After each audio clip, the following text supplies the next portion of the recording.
بھلا تم نے ان لوگوں کو نہیں دیکھا جن کو کتاب سے حصہ دیا گیا ہے کہ بتوں اور شیطان کو مانتے ہیں، اور کفار کے بارے میں کہتے ہیں کہ یہ لوگ مومنوں کی نسبت سیدھے رستے پر ہیں؟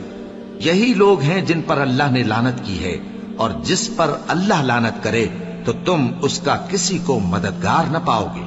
کیا ان کے پاس بادشاہی کا کچھ حصہ ہے؟ اس صورت میں تو یہ لوگوں کو تل برابر بھی نہ دیں گے۔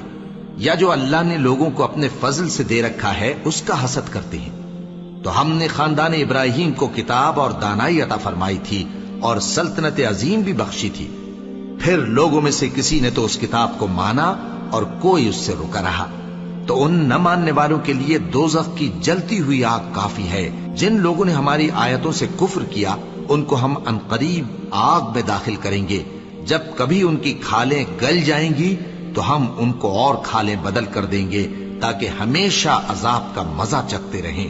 بے شک اللہ غالب ہے، حکمت والا ہے۔ اور جو لوگ ایمان لائے اور عمل نیک کرتے رہے ان کو ہم بہشتوں میں داخل کریں گے جن کے نیچے نہریں بہ رہی ہیں، وہ ان میں ہمیشہ ہمیشہ رہیں گے۔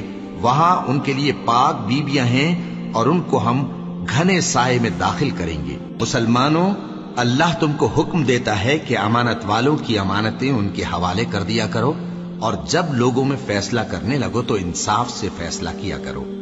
اللہ تمہیں بہت خوب نصیحت کرتا ہے، بے شک اللہ سنتا ہے، دیکھتا ہے۔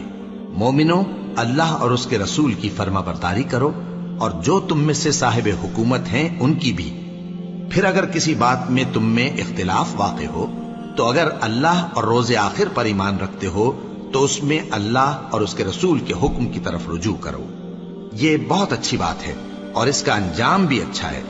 کیا تم نے ان لوگوں کو نہیں دیکھا جو دعویٰ تو یہ کرتے ہیں کہ جو کتاب تم پر نازل ہوئی اور جو کتابیں تم سے پہلے نازل ہوئیں ان سب پر ایمان رکھتے ہیں، اور چاہتے یہ ہیں کہ اپنا مقدمہ اللہ کے باغی کے پاس لے جا کر فیصل کرائیں، حالانکہ ان کو حکم دیا گیا تھا کہ اس کو نہ مانیں، اور شیطان تو یہ چاہتا ہے کہ ان کو بہکا کر رستے سے دور ڈال دے۔ اور جب ان سے کہا جاتا ہے کہ جو حکم اللہ نے نازل فرمایا اس کی طرف رجوع کرو اور پیغمبر کی طرف آؤ، تو تم منافقوں کو دیکھتے ہو کہ تم سے گریز کرتے اور رکے جاتے ہیں۔ پھر کیسی ندامت کی بات ہے کہ جب ان کے اعمال کی شامت سے ان پر کوئی مصیبت واقع ہوتی ہے تو تمہارے پاس بھاگے آتے ہیں اور قسمیں کھاتے ہیں کہ واللہ ہمارا مقصود تو بھلائی اور مصالحت تھا۔ ان لوگوں کے دلوں میں جو جو کچھ ہے اللہ اس کو خوب جانتا ہے۔ تم ان کی باتوں کا کچھ خیال نہ کرو اور انہیں نصیحت کرو اور ان سے ایسے